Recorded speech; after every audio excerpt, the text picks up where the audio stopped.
Welcome to Waiter Nation. My name is Michael Fagan. Today, I got a guest host here. This is Josh. Josh is from Atlanta, Georgia. So Waiter Nation is changing up because of COVID. A lot of people are familiar with the Zoom meetings.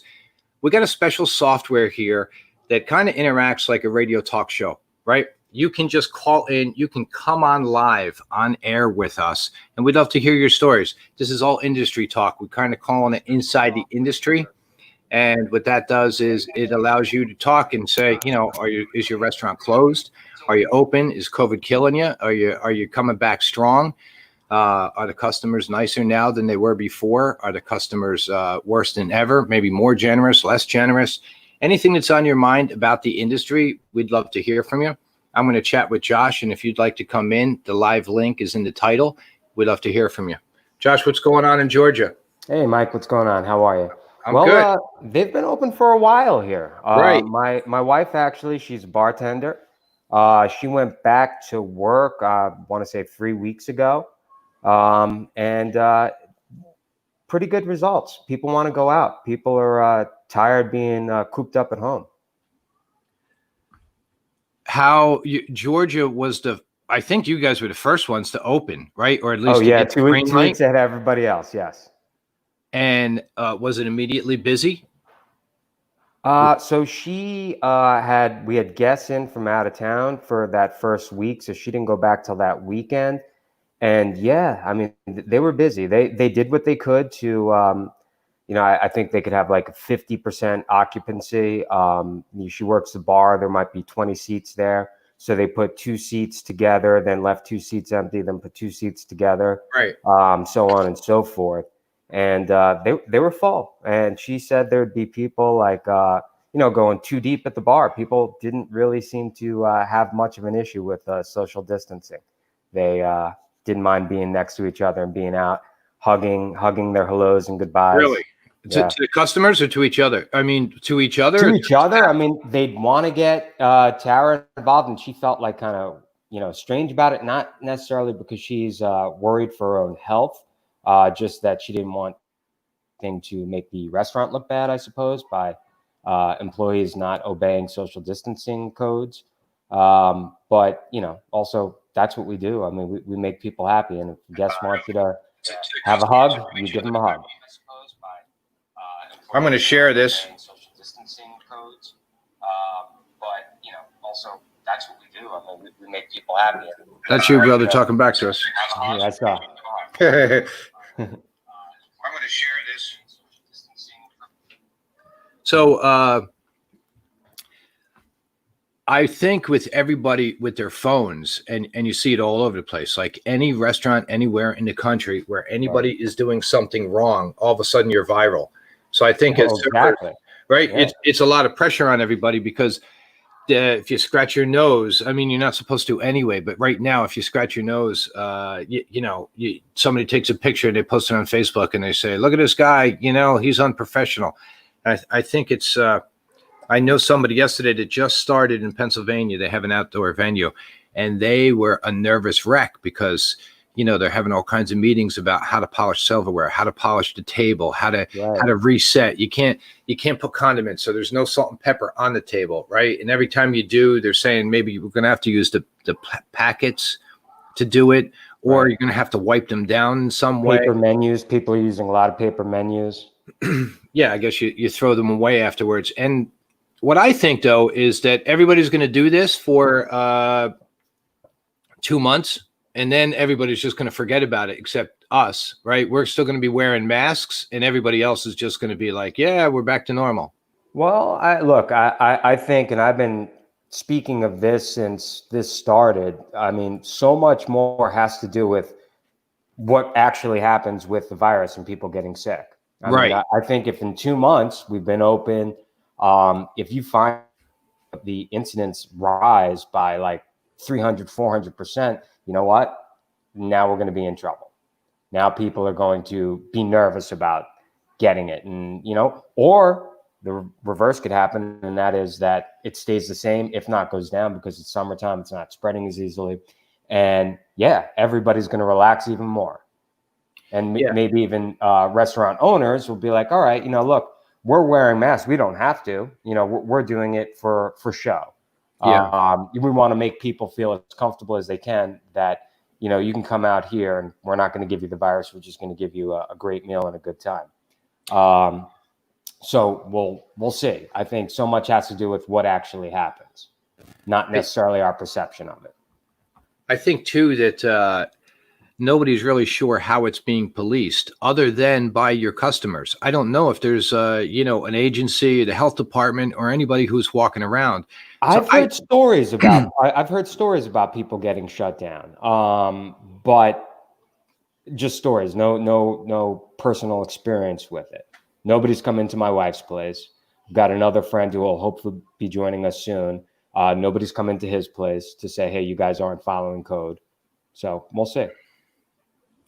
So, yeah, I think that too. I think that when in Atlantic City here, right, summer's our biggest season, and I think whenever we reopen, it's going to be booming. I mean, we're going to have to turn people away. We're going to see people in the hallway to get them 6 feet apart. People are dying to get out. Yeah, and I think the big question for me is now fall in Atlantic City is not our season at all. That's when we really go down. And I wonder, depending on COVID numbers, depending on everybody feeling comfortable, if kids are going back to school, right? If you got kids at home, it makes it tougher to go out. And I wonder that if the second wave, I don't believe that the country will shut down again. That's just my opinion. Oh, I don't think it can. I think we'll just handle it in one way or another as a country. But as a restaurant, I don't know if you just go down to 2 people on the floor every night in the fall, or if it continues, if people are that for places that are open, from what I've heard, that's what they're doing. They're just going with like half staff, third staff, quarter staff. And those particular players are doing pretty well. They're making the money they need to make. So here's Tanya. She just commented. She said, we're seeing lots of tourists coming in from Colorado to escape the big cities and protests. Oh, okay. So that makes sense. I don't know. I don't know where Colorado is right now as far as their laws. Oh, look at this from Peggy. She's from Vegas. We're jamming the first week, dropped off second week. So booming, right? Everybody's coming out. Thank you, Peggy. So everybody's coming out. You come out with a vengeance. You come out with a flow, and then it's like, oh, maybe it'll go back to normal. I mean, yeah, people are, my brother, he just turned 40 the other day, right? So I call him up, we're talking, and I'm like, so what are you doing to celebrate? He lives in New York. He's like, nothing. There's nothing open. There's nowhere to go. So I can imagine that. And that's another thing. My wife, who is, currently working, she's like, all the birthdays and anniversaries that were missed over the last 2 months. True. Everybody's coming out to celebrate because they haven't celebrated them yet. Yeah.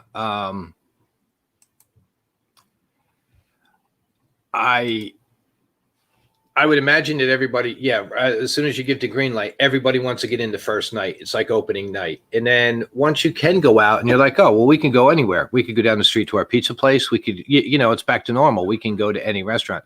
Here in New Jersey, we still can't go anywhere. We can't go anywhere without a mask on right now. We can't go to the grocery store. I know you said it's a little more laxed in Georgia. So yeah, no, it is. It has been. I mean, this is the place where, people yell at employees at, Costco and Target, right? Because they have to wear a mask. Right. There's so I think I know a lot of people that I know, my friends, were out of work, right? In New Jersey. Not everybody, 10 people on my Facebook last week, they were going down to Georgia because they could get their nails done. They could go out to dinner. They could get back to normal, kind of, Right. Here's Michelle. I live in a small town in Iowa and we're so slow. So, that could be people that are, let me give a shout out to Frank. Yo, what's up, Frank? How you doing, man? Good to see you. Frank's a lifer like us, Josh, and he's like in the top 10 list. He's one of the best waiters in Atlantic City. He's famous in all the restaurants. Old Homestead guy, right? He works at Bobby Flay, actually. Bobby Flay, that's right. Yeah. Okay. Yeah, good guy from way I back. think I've met Frankie once or twice. Yeah. So I don't know. I guess the question for me and a lot of people, I'm talking to guys at work, when we open, who they calling back? You know, if we're Right. 50% occupancy in New Jersey until a vaccine. That's what our governor said. Okay, so if we're 50% occupancy, that means 50% staff, 50% budgeting, 50. I would just imagine if I'm the boss and I can only do 50% of my business, I got to go down and do 50% of everything Well, else. I mean, we all know, anybody in this industry knows how the margins work in terms of profit for restaurant owners. Right. If you're not paying 50% rent, how long can you stay open for? Now, this has got to be a concern hanging over everybody's head. Seriously. There, you know, because that can't go on forever. And I agree with the governor of New Jersey in that, even more so, until they have a vaccination, I think that we're at 50% occupancy, no matter what the laws are, because so many people won't be going out. So many businesses that, you know, typically, you know, make up 30 to 70% of our industry in terms of having their parties and whatnot, their private events, won't be hosting them. So how does that affect us? Yeah, I think we're down to, I heard no bigger than a party of 6, and then I also heard no bigger than a party of 4. So I don't know, you know, if you're a 6 top, you got to do a deuce and a 4 top next to each other. Frank says he's number 1 in seniority, so he's got no worries. Whenever they get the call, Frank's going back. Good luck, buddy. How about this? I've been saying a long time, if we're wearing gloves and we're wearing masks, and that's fine, and that's the safe thing to do. Right. 80% of what we do is personality, right? We're smiling, we're talking, we're engaging.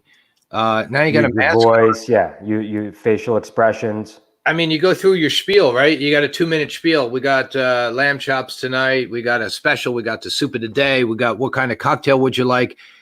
It's going to be hard to hear. It's going to be hard to communicate. I always say that waiters are great communicators. That is going to be more difficult now to communicate. Somebody says medium rare, medium well. I can't tell the difference. I ordered every steak at the table is the wrong temperature. You wear glasses. Your glasses are going to be fogging up. It's like every time I breathe out, they fog up, and every time I breathe in, it's like the defrost comes on and it takes it away. We went to Costco yesterday. I had to wear a mask. Went in there with my family, and I mean, I had it on for, I don't know, 18 minutes, and by the time I walked out, I can't wait to rip it off. I'm like, this is. I hate wearing this thing. I would imagine that as soon as you go, you're gonna the restaurant's gonna have 100 masks worth, right? Because as soon as you walk in the kitchen, you're going to want to rip it off, and you're going to want to like breathe for a second in it, next to the hand sink, next to something like that. Put a fresh one on, especially if you're breathing heavy, if you're screaming at the bartender, if you're screaming out stuff. I don't know. I mean, I know we'll get through it because our motto is always just come in. So we do have somebody that's coming in, and hold on, Josh. Hey, welcome, sir. How are you?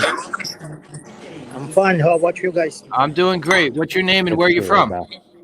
I'm Robel. I'm from Cameroon, bro. Nice. So, are you working in a restaurant? Yes, of course. Even now, I'm duty. I'm taking my break now. Okay. And how's your business? Were you closed down due to COVID?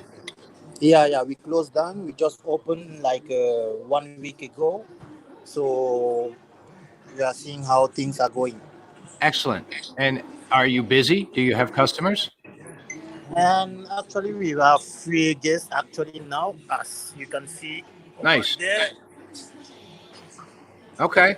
And I'm sorry, tell me again, what city or state? Sorry? Where are you from? I'm from Cameroon. Cameroon. Unbelievable. Yeah. That's great. I appreciate you coming in today. Are you what time is it there? Actually, it's 16 past 6. Okay, so you're right at dinner time right there. Actually, I'm working in Dubai now. Okay. Hey, yeah. I appreciate you watching. I appreciate you coming on. Yeah, let me take a view at your restaurant again. It looked like a nice restaurant. Show me the restaurant with your phone. With mission. I think we're just going to see his bowl of soup that he's eating. All right. Yeah, let me see the restaurant. There you go, Rebecca. Nice. It's nice. This is the in-shower restaurant. Yeah. You got some people in there. So this our terrace. We put some AC because in Dubai now it's summer. Right. It's very hot.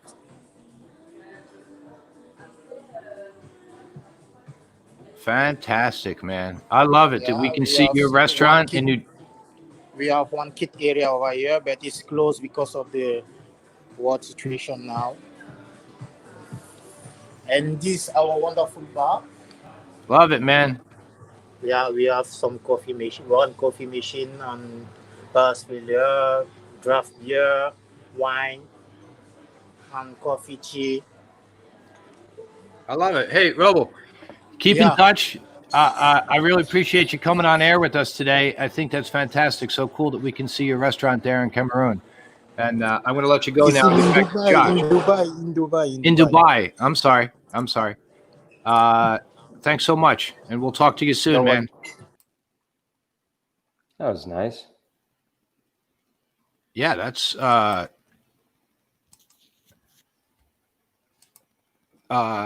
pretty awesome. And you know, I always tell my kids, I mean, within the last 10 years, this doesn't have anything to do with restaurants, but the technology. You know, this Right. guy's in Dubai on his break at 6:15 Right. at night. You're in Atlanta. I'm in Atlantic City.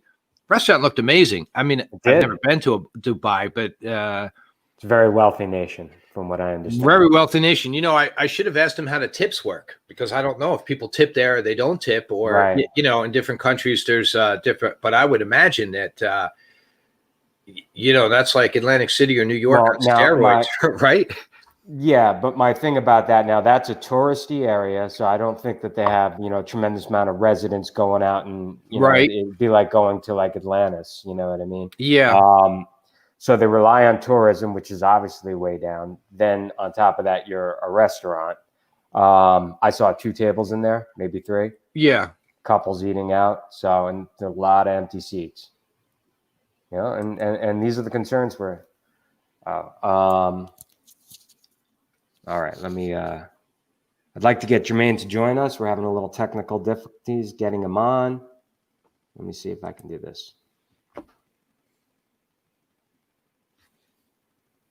Oh, so Michelle Gorman says that what she'd like to do is to stick her tongue out at the customers while they wear masks.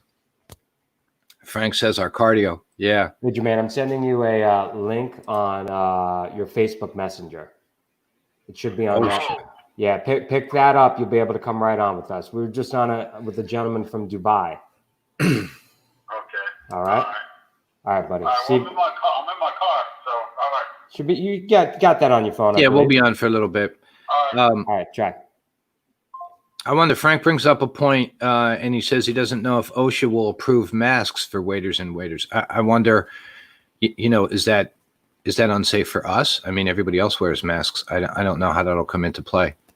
Yeah, I don't see the connection there. I also wonder, you know, I see even in daycares, like kids, they're going to daycare, they're getting their temperature taken. And I think that's what they're going to do.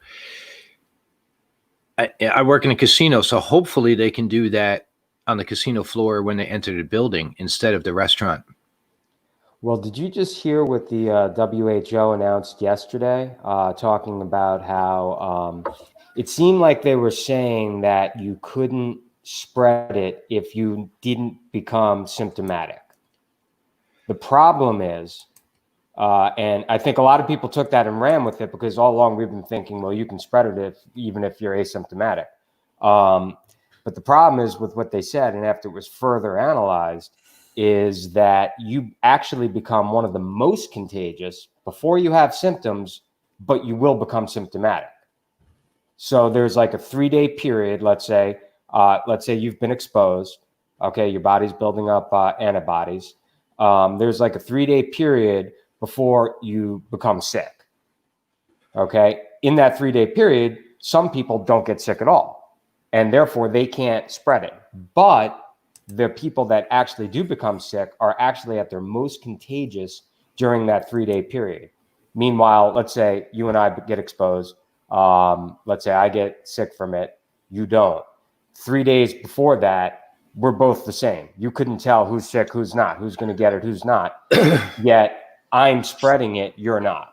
I also think that, I think that there's a lot of mistrust. I mean, you hear one day you say, hey, if you're asymptomatic, you can't spread the virus. And the next day you hear the exact opposite. So I think that people, and that makes we don't know anything about this virus. I mean, Right. they're going to be studying this for the next 5 years. Even if they have a vaccination for it in 8 months, they'll Right. be studying it for the next 5 years and realize, well, here's what we went wrong. Here's what we did right. Here's what we can learn from, for next time. And Here's what I wonder too. So let's say you're waiting on somebody on Saturday night. Monday morning, you get an email and they say, Josh, listen, table 42 has come up positive as we're tracing everybody. So what that means is for the next 17 days, you have to sit at home. Mhm. Now, we just struggled with money, got unemployment fixed up. A lot of us were waiting 2-3 months with no money coming in. Now we're back to work. Finally, we get a chance to make money. And they come in and say, hey, 17 days at home. I don't know who pays you if you got to stay home for 17 days. I don't know if you can go back on unemployment. I don't know any of those answers. I've seen things and they were like, oh, well, we'll take care of it. But you know what that means, right? Like maybe take care of it in 6 months down the road, but we've all been struggling for the last couple months. So to miss 2 weeks of work. And then if you go back, all right, 17 days later, you go back, you wait 3 more days. And now it happens again. They were like, dude, table 42 is no luck for you at all because they're sick again. So you got to stay home. Well, so in the next 3 months, maybe you got to stay home a bunch Sure. of times. Here's something that we, haven't talked about, and you kind of just brought it up in your 2 examples, is that, you talk about, obviously, I wouldn't compare what we do with people that are working in hospitals around sick people, but at the same time, you are exposing yourself more so than anybody going back to work in an office. I mean, we come in contact with people that are traveling worldwide. We're going to be in intimate settings. Yeah. You're picking up people's plates, whether you have gloves on or not. Right. And you're going to be at greater risk of exposure. Now, like everybody that they're talking about on the news and, all the reasons why you might not want to go back if you live with your parents, you take care of your parents, your, kid has asthma, whatever. Yeah, definitely. Be. All those reasons, the same thing. I mean, we'd be putting ourselves in harm's way. No, exactly. And even with each other, we work real close. When we go back and make a cappuccino, absolutely. There's 4 guys right next to us, whether they're loading cappuccinos or cleaning or, we work in tight areas, very close to each other. So just us. So even if they said, hey, and that's Melissa. I wonder where Melissa's calling in, commenting in from. But so she's saying, what if your bartender gets sick? I mean, so the bartender on Wednesday night comes up positive. He or she's got to stay home. Now everybody who worked that night is off. So they got to have an A team and a B team, right? Like you got to say, all right, those 7 guys that worked on Wednesday, they're staying home for 17 days. We got to get the other 7 guys off the bench. They got to come in now and they got to work. I'm thinking if you're a manager, it's a nightmare. I don't know what they're, let's see. I did a takeout delivery. Okay. Now we're open, 50% occupancy. The other night I made less than $15 in tips. I know. I mean, let's say you got unemployment and you got to $600. Now I did, and it didn't bring me up to my average weekly. I was making less. So my $600, everybody's like, oh, they're making more. Well, I wasn't. I was making less with it. And if you were making more with the 600, God bless you. For 2 months, you made a little bit more money, right? But you get that all figured out, and then you go back and you make $15 your first night in. You make $15 your second night in. Well, for the time being, I mean, you'll be able to supplement that with unemployment. If you're working partial, partial's a partial it comes would be down to what you make, not necessarily how much you're working. I believe, and I could be wrong in that. On the Hudson. All right. Thanks, Melissa. I appreciate you coming in, talking with us. If you want to come on air with us, you're welcome to do so. You can talk to us. Tell us, click the link and come in live. We'd love to tell hear us from what's you. going on. Yeah, a lot of questions like that. So I don't know. So many things are up in the air, and I know it's not just us, but I care about us because this is what we do. We work in restaurants, and these are my friends and who I'm talking to and how we're getting back. And other than a large venue like concerts and nightclubs, well, look, and my concerns are not necessarily the last 2 months or the next 2 months. My concern are the next 5 years. What's going to happen? Are there going to be major changes in the industry? Like I said, if this comes back with a vengeance in the fall, could this crush the industry for the foreseeable future? These are concerns that I have. I'm sure we all have them. Like you, Mike, how long you been in the industry? 36 years. Okay. I look good, right? I look good, bro. You got me beat by a few. Well, I started young. I'm 20 plus, and here's my thing. Yeah. My point is that we've gone through things before in this industry. Yeah. Gone through 9/11. Yeah. Gone through the financial collapse of 2008, where you're thinking, oh my God, what's going to happen to my income? And however temporarily affected we were, we bounced back. We always bounce back. This one, I'm not so sure about. Well, I think it's, our motto all the time is the show's got to go on, right? I mean, we've worked together where like the sprinklers are going off at 4:00 in the afternoon, Sure. but we're up and going, and Right. Supplies aren't there. We have no dessert forks. We have, we're 86-10 items. Either way, we put the smile on and we forge through. Right. But it's bigger than us because it's the restaurants themselves, right? Like you said, if your rent's not at 50%, how long can you stay open for? How long can you stay open? Mm-hmm. All right, Frank, you got me by a few years. I think we're about the same age. I started in high school, Frank. So you got me by a few years. Let's see. Nightclubs don't stand a chance. That's a good point. You're right, Sammy. I mean, if you're a server in a nightclub, I did see in Vegas, it's a big name, but I can't remember it right now. They did open a day pool like outside. Okay. So I think that's kind of starting, but the thing about a nightclub is 50% full is a beat nightclub. Nobody wants to hang out with someplace that's got, you want to go where it's packed, right? And now you can't go out to something like that because you just can't. So now you're here's just the better one off. thing I could say. Now that really has more to do with, I think, local and state laws than it does necessarily people's desire to go out, because we all saw pictures from spring break when, before Florida had closed their beaches and they were packed. And I mean, that's more the age demographic that you're going to be looking at for nightclubs. And I do feel like there'll be a demand for that. So it really comes down to what your, your governor thinks about.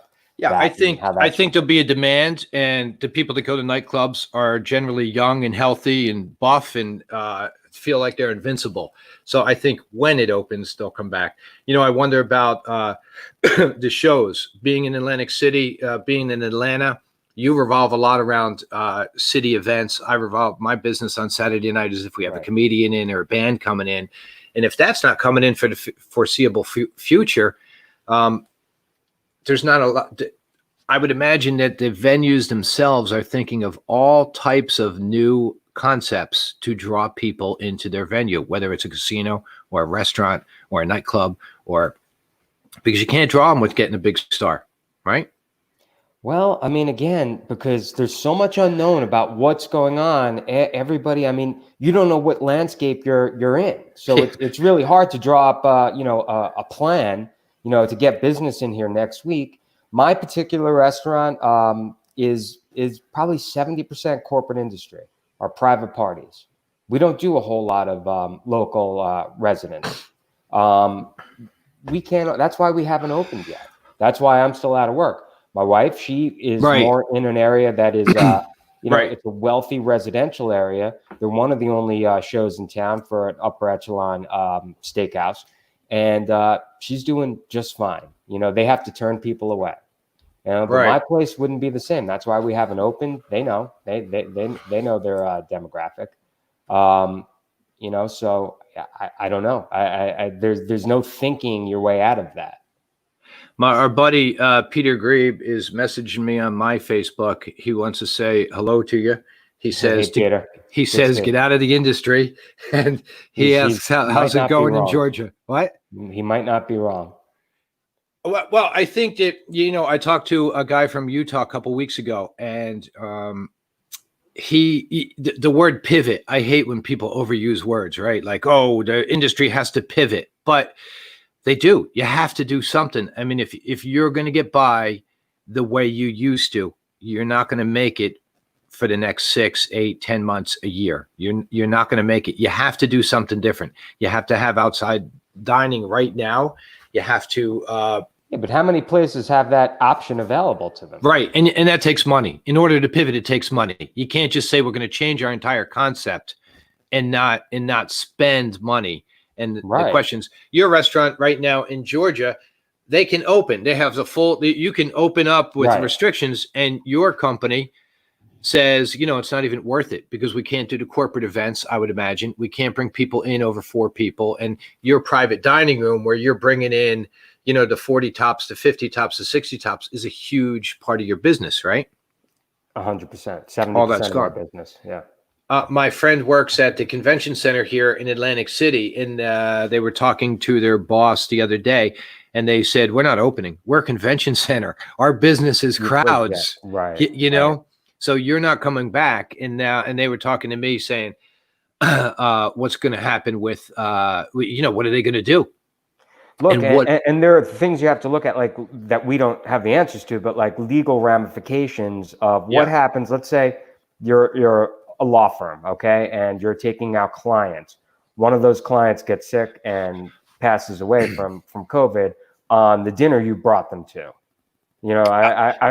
Because you can contact trace and figure that kind of stuff out. Now, what happens if 3 years from now that law firm's getting sued for bringing people out? So my feeling is that businesses, even in small parties of 6, are going to be reluctant to be bringing out clients. And again, another, we don't necessarily count that as our private dining, but it's definitely corporate related. And, we just don't know. We have a lot of answers a lot of questions we have no answers to. Yeah, this is Michelle right here. She commented back. Thanks, Michelle. She said they can do up to a 10 top. That's good. Where are you, Michelle? What state? And a lot of people will probably find new ventures, but if things return to the old normal, a lot of them will come back. Yeah, I mean, if we can go back and we can do the old normal, that's great. I think the problem is, what do we do for 6 months? If you were making, I'm just going to throw a number, you're making $1,000 a week. And for the next 6 months or a year, you have to make $600 a week. And people tell you, well, that's better than nothing. Yeah, it's better than nothing, but I'm down 40%. I mean, if it goes on for a year, Michelle's in Iowa, where they can do up to a 10 top. 10 top in Iowa. And didn't we have somebody chime in earlier that they made $15 in Iowa? Yeah, I think that was Michelle, maybe. Was that Michelle? Yeah. I think it was her back again. So, so the lifted social restrictions there don't seem to be helping Iowa. You know what? And they were talking about it a lot in the beginning, and I appreciate it. They were talking about restaurants going out of business, restaurants getting beat so hard. And what did you say? It was like 40% of the population makes their living off restaurants? Or no, not quite that much. What did you say? It's the second largest industry. Industry behind the U.S. government. I think they said 40 million. I think they said restaurants employ 40 million. That's why I was saying 40%. That even sounds high. That's like 20% of the population. Yeah, it does sound high. I don't know what. But either way, it's a lot of people. I work at a golf course. Hey, Cindy, how are you? We won't be able to do any big parties, weddings, birthdays, anniversary parties. Yeah, I mean, if you're at a golf course, right? However, people are afraid to come out. So that's Michelle from Iowa, and she's saying that they're just afraid to come out. Actually, a question here, Michelle, if you don't mind answering for me, but are you in a more progressive or more conservative part of Iowa? Just interested in seeing how that affects things. Where I am here, we are in a kind of a wealthy suburb of Atlanta, very conservative, and people are dying to get out. My man here says, Gary, he runs a gentleman club and he needs to get out. I'm sure, man. I'm sure. Good luck, Gary. Also, I think that people traveling too, like I was saying, from here, a lot of people were going down to Georgia because they could get some normalcy. They could go out and get their hair and nails done. But when I go to another state, my daughter is in Pennsylvania and I'm here, my parents, a lot of family in Pennsylvania, and I'm here in New Jersey. I don't even know what the differences are there. So I don't know what I'm getting into. If you come to New Jersey and you try to go to Wawa for a cup of coffee and you don't have a mask on because you're from Georgia, you can't get in. They refuse your business, you know, and that they're saying that that's the right of the business. No shoes, no shirts, no service. Same thing with no mask, right? So they're saying that that's up to them. But I don't know. I guess if you're at a destination point, you got to have somebody manning the phones all day long, telling people what they're expected to do. You know, you can't walk around without shoes, you know, and flip flops. Is your pool open? I've heard a lot of pools are open. A lot of pools aren't open. I'm not really sure. It doesn't have a lot to do with us. In my community, we have our pool open. It has a swim at your own risk. You're limited on how many people you can bring from outside the community in. So they have, you know, some different rules, but if you go down there, you wouldn't notice any changes. We went to a bowling alley, 3 weeks ago. They had charged me. We had made a reservation for my son's birthday, and this was when it first came out, so we had to cancel. So I had to get my money back. Yeah, so we went in there, and I talked to the manager of the bowling alley, and it's a main event. So I mean, it's one of these big places, and they do a lot of different things. And I talked to the manager there, and I'm like, so, you know, what's it been like? There's nobody in there. It was like, I think it was Mother's Day. It was like at 10 in the morning or 11 in the morning. They just opened up. And she's like, look, you know, we are allowed to do 50% occupancy. She's like, we haven't come close to that. We haven't come close to that. She goes, and on top of that, I have to have about 5 employees that we don't typically have just to clean, because they have arcades and stuff like that. You know, they're strict jobs to go around and disinfect. So you're paying these people more money, making 30%, 40% the revenue that you're typically making. I mean, again, not a combination that's going to keep you in business for a long time.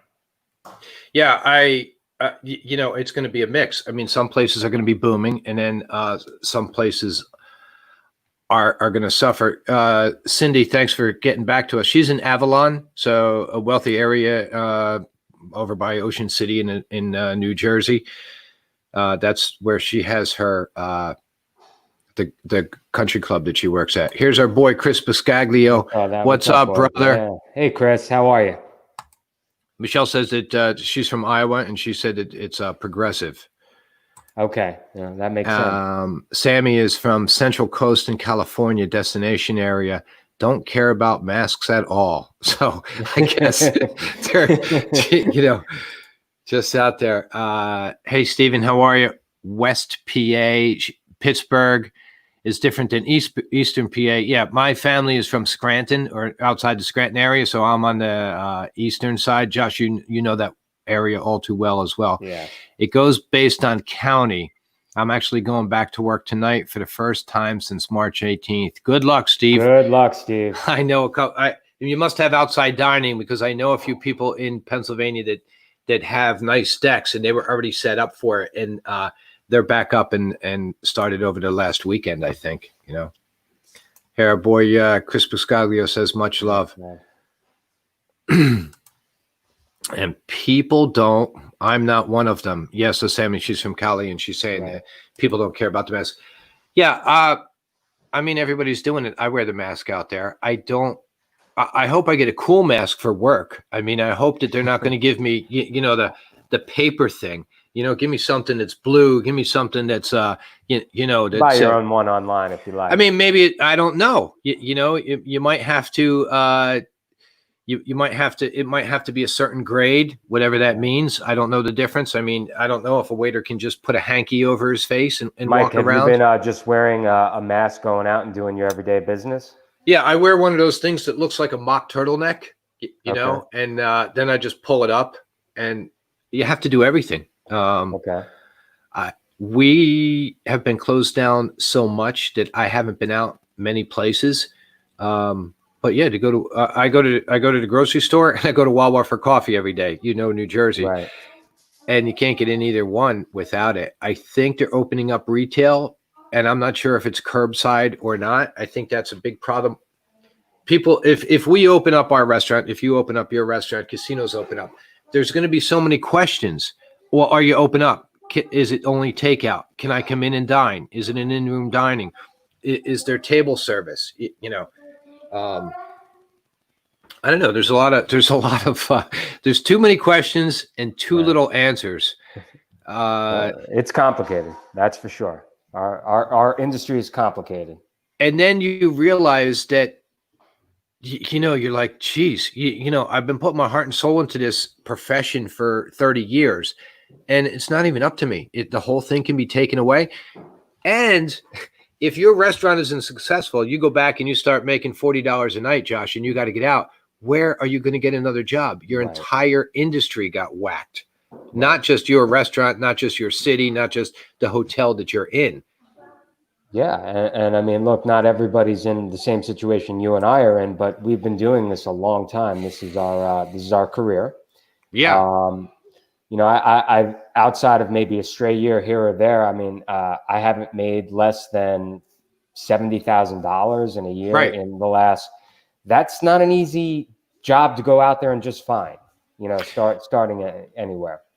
No, you know, you can't walk into Amazon and get a job paying $70,000. You're right. I mean, what do you?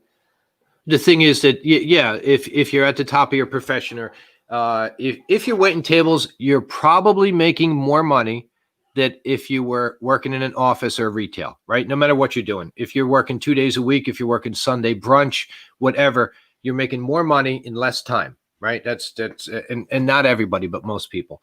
And the whole industry is crushed. So you can't go say, well, you know what? I'll work breakfast on Sundays and I'll pick up an extra couple $100, because breakfast on Sunday is bust. And everybody there is starving. So, you know, they got to call all their people back. Susan says, hi guys, I'm feeling like everything is going to become at your own risk, or lawsuits will run rampant and some businesses may not be able to open. I see that a lot of employees are signing waivers. When you go back to work, you're going to have to sign a waiver saying, I won't sue you if I get COVID, because, you know, this is just the way it is. We're going to take all the precautions and I trust you. So you're giving up the right to sue. But what do you feel about that? You go in and you get sick, you come home and you make a family member sick, or a friend, you know, somebody. I think it'll be murky, and I don't know. I don't know how that'll work in the long run. Again, like I was even thinking more of like you are being forced to take out your clients, and I'm not even talking about the waiter who's decided to go back to work. I'm talking about people at the table that have an obligation to be there, and that will limit the corporation from wanting to take people out because of maybe future lawsuits. I don't know if you can just simply say, even if the government came out with the thing and said, look, it's all at your own risk because we need business to get going. You know, there are ways around, you know, everything. There's ways, yeah, good. And people might not just want to take that chance for, you know, fiscal reasons, not even medical ones. Yeah, but as far as we're concerned, how do you feel about signing that waiver? You go back to work and you sign a waiver. I give up all rights to, you know. I mean, I'm in a different position from other people. I would have no problem with it. Yeah. I mean, and it depends. Look, what happens if you're signing that waiver, you're going back to a job where you're making less money than you would on unemployment? Definitely. You know, then are you willing to do that? Of course not. I know, and a lot of people, and I hate it. They're like, oh, you just want to stay on unemployment and stay home. No, I want to make the most money possible for myself. course. You know, I put out a random number. If I was making $1,000 a week, I want to continue to make $1,000 a week. Right. And if that means to stay home to make $1,000 a week, then I have to stay home to make $1,000 a week. If that means to go back to work, then I go back to work. And I think that the little guy is always judged, right? You're like, oh, these guys, they're ripping off the country, but they're $600. What about, I mean, if the people that have gained the most is Walmart and Amazon, right? Because we closed all their competition. Yeah. And we said, these are the only two places where you can shop for 3 months. Right. And we're going to give you $1,200 stimulus, Yeah. you know? Yeah. So nobody judges them. Everybody judges the little guy just trying to get by, which is infuriating target. sometimes. I mean, Easy target. The easy little target, guy taking advantage, Right. you know? That's our culture, man. Yeah. Well, I guess that's because we need the rich guys because that's who we wait on, Josh. I need the rich guy I to come know. in and give me a nickel tip every Saturday night just I know. to right to I get can by. remember having that conversation going back to 2004, Kerry against Bush. Yeah. And, thinking the same thing. I'm like, well, maybe some of the ideologies I have, I agree more with Kerry, but at the same time, Bush wins, it's good for business. Well, yeah. I mean, you can chime in with your politics. Me and you are both very passionate about politics. We just don't bring it into the restaurant. Not sure if we need to bring it here either. Politics definitely is going to play a part in the restaurants. I mean, the protests definitely. Politics is endemic. It's in everything right now. Yeah. It's in anything that comes up, it becomes political. Also think that, yeah. Go ahead. No, I mean, it's not what we want, but that's the reality of where we are as a country. So I got a comment here from my buddy Fabian, and he says, does he feel that there's a double standard where the businesses aren't allowed to open, but people can get together and thousands of people can get together in protests? I'm for the protests. At the same time, I'm for businesses. Yeah, what he's trying to say is people are protesting and there's 1,000 people together. And then the guy that owns a restaurant, he's not allowed to have more than 10 people inside his restaurant. I get it. I mean, it's a valid point. I mean, they did at the height of the quarantine, a lot of places did have rules that you couldn't have gatherings of 10 or more people, correct? Right. Very tough to enforce. Well, I think it's easy to see if a business is open for business. Very hard to find 10 people, being together. I also think that God damn, it's a crazy country right now, right? With the pandemic and then the riots and the protests and then everything else. Everything seems a little crazy. There's new news every day.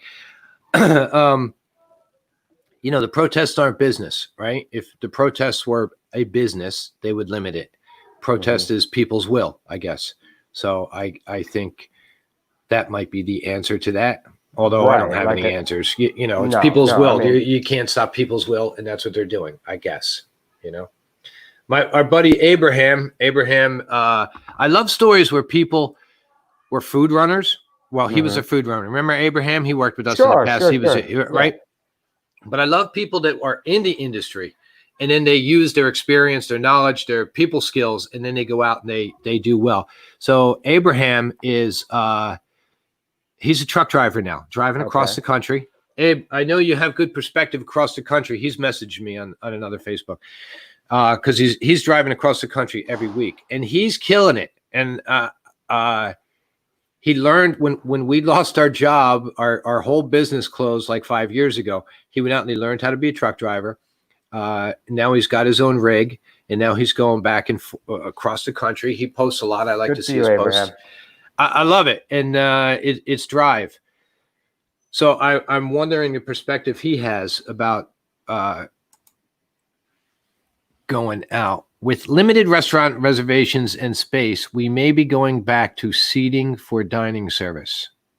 Dinner service, yeah. I think, it's reservation only, right? Interesting point. Yeah, like you would do on like a a Valentine's Day or a New Year's Eve.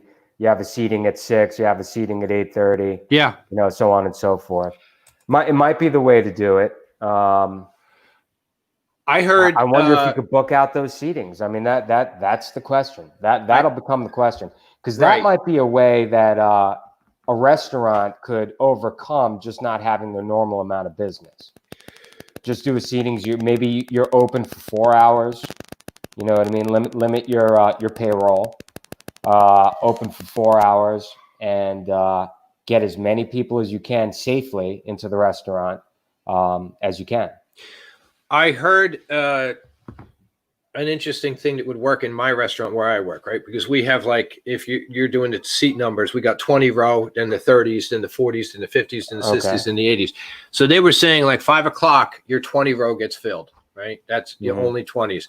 And then 6 o'clock, it's the 30s, and then so on and so on.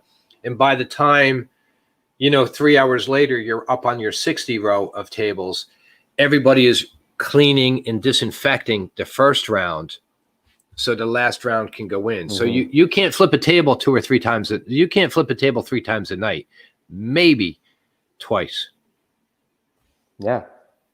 I mean, like I said, we'll if the business is there, we'll figure out a way to accommodate it. So Chris, if the demand's there, we'll figure out a way to accommodate it. Yeah, Chris Pascaglio, he's a restaurant manager in Philadelphia now. Okay. And he says that the apps and the resources for seating, I mean, sure, it's an algorithm. Algorithms are much smarter than we are. Yeah, that makes a lot of sense, because you're gonna have to go right back into that. And I like seated service. It limits the amount of mishaps possible. That's right, Sammy.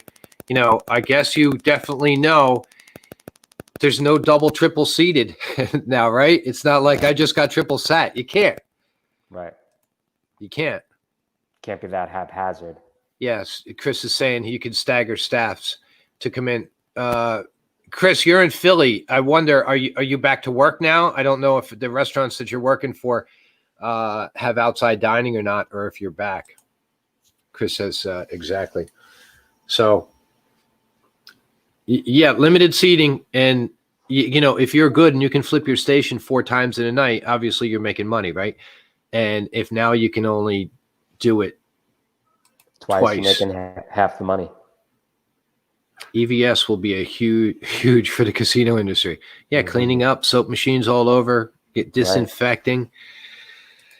A lot to think about, a lot to ponder over. I had a great time talking with you this morning, Josh. Oh yeah, Mike. Let's think of some new subjects, get some fired up. We're going to do this every Wednesday. We appreciate everybody that came in and dropped some comments. I mean, our goal is to have people come on air and tell me you got a $500 tip. Tell me you got a $5 tip. Whatever's going on in your city, whatever's going on in your restaurant. If you got a great story that you're really proud of, if you got a story that's really got you frustrated, we'll talk you through. We're going to call it Inside the Industry. That was Josh's name. With Mike Fagan and Josh Ziegler. With Mike Fagan and Josh Ziegler.